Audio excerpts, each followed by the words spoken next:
Today, let's talk about one of the most nerve-wracking parts of any tech career, the system design interview.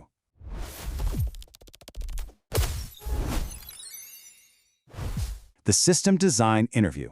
You know the one, where you're standing in front of a whiteboard and asked to basically invent something like a social network from scratch.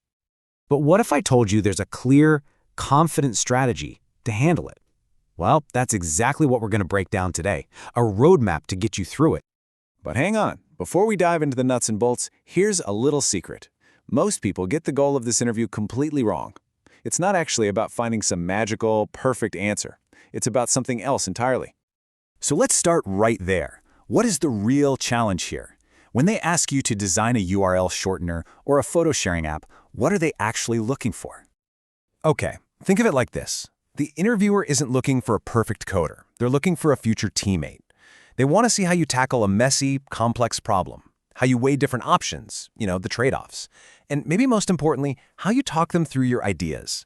They're trying to imagine what it would be like to be in a real meeting, solving a real problem with you. And here's the kicker. You've got about 45 minutes to do it. 45 minutes to solve a problem that in the real world would take a whole team of engineers weeks, maybe even months to figure out. So yeah, trying to do that without a plan, that's pretty much impossible. You need a framework. And that is exactly what we're going to give you. A 5-step framework that provides a structured path, turning that potentially chaotic 45 minutes into a calm, logical conversation. So here it is, your 5-step roadmap. First, we define the problem, just to make sure we're actually building the right thing. Then, we sketch out a high-level design to get a bird's-eye view. After that, we dive deep into the specific components. Next, and this is key, we stress test our design and plan for how it's going to scale. And finally, we wrap it all up with a nice summary. This is your guide for literally any system design challenge. Now, the mindset here is everything. Don't think of it as an exam where you're being graded. Instead, think of it like you're a tour guide. You're taking your interviewer on a guided tour of your brain, explaining every decision and every turn you make along the way. All right, let's start that tour. The first part is all about laying a solid foundation for everything else. This covers our first 2 steps, figuring out the scope and then sketching out the high-level architecture. Step 1 is so important, because jumping straight into a solution is probably the biggest mistake you can make. Before you draw a single box on that whiteboard, you have to become a detective. Ask questions. What are the must-have features? Those are your functional requirements. Then, what about performance? Speed, reliability, those are your non-functional requirements.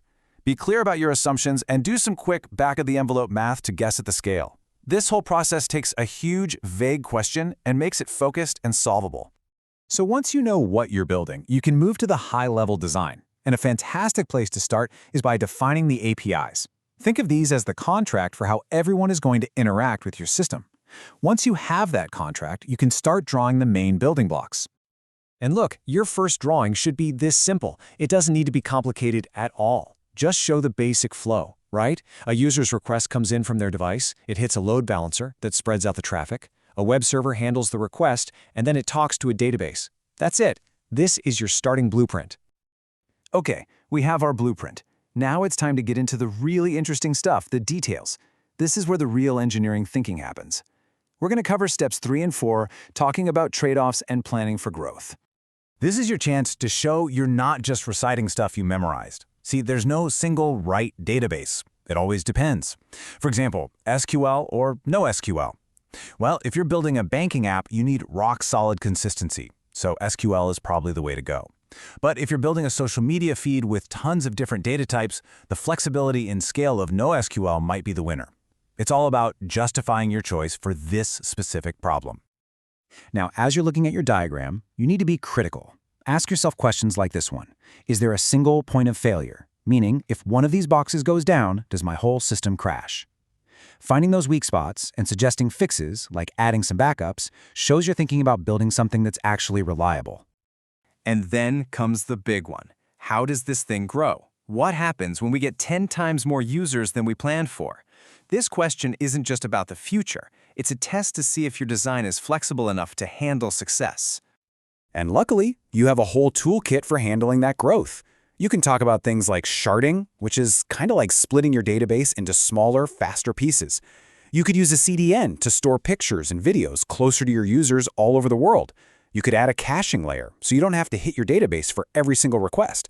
Or you could use rate limiting to make sure no one user can accidentally bring the system down.